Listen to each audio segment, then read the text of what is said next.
আসসালামু আলাইকুম। অন্যান্য ধর্মাবলম্বী ভাই যারা আমার এই ভিডিওটি দেখছেন তাদেরকে জানাই ধন্যবাদ। আমি কবিরাজ মোহাম্মদ আব্দুর রশিদ, বাড়ি আমার নওগাঁ জেলাতে। 24 বছর ধরে গাছগাছালি নিয়ে লড়াই করছি। বাংলাদেশে এমন কোনো অলিগলি নাই যে যেখানে আমার রোগী খুঁজে পাবেন না। আমি আয়ুর্বেদ ইউনানি বোর্ডের একজন চিকিৎসক। আজকের এই গুরুত্বপূর্ণ টিপসটি আপনার দারুণ কাজে আসবে। আপনার স্ত্রী যত বড়ই হাই সেক্সি মেয়ে হোক না কেন, যত বড়ই কাল লাগেনি মেয়ে হোক না কেন, আশা করি পায়ের নিচে ফেলতে পারবেন এই টিপসটি যদি আপনি অনুসরণ করতে পারেন।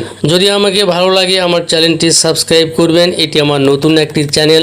নিয়মিত গুরুত্বপূর্ণ আয়ুর্বেদিক বিভিন্ন টিপস পেতে এই চ্যানেলের সঙ্গেই আপনি যদি ধাতু রোগী হয়ে থাকেন, আপনি যদি মেহ রোগী হয়ে থাকেন, আপনি যদি যৌন রোগে আক্রান্ত হয়ে থাকেন, দুর্বল হয়ে থাকেন, প্রস্রাবের আগে পরে ধাতু বেরিয়ে যাচ্ছে, সহবাস করতে ভয় পাচ্ছেন, সহবাসে অল্প মাত্র সময় পাচ্ছেন, তাহলে আজকের এই টিপসটি আপনি কাজে লাগাবেন। আশা করি 100% রেজাল্ট পাবেন। এই টিপসটি আমার পরীক্ষিত একটি টিপস। এই টিপস সেবন করে আপনি 100% রেজাল্ট পেতে পারেন ইনশাল্লাহ, এতে কোনো সন্দেহ নেই। যা করবেন, আপনি প্রত্যেক দিন সকালে ঘুম থেকে উঠে 2টি করে বিচি কলা, যে কলার মধ্যে বিচি থাকে আমাদের ভাষায় আইটা কলা বলে, এই 2টি পাকা আইটা কলা নেবেন, নিয়ে চাবিয়ে খেয়ে নেবেন। খাওয়ার পরে 1 গ্লাস ঠান্ডা পানি খাবেন। এভাবে আপনি কন্টিনিউ যদি আপনি একটা মাস আপনি সেবন করতে পারেন, আমি চ্যালেঞ্জ করে বলবো সহবাসের সময় স্ত্রী আপনার পা ধরে মাপ চাইবে। I can challenge. আজকের ভিডিওটি এ পর্যন্তই। সবাই ভালো থাকবেন। আল্লাহ হাফেজ।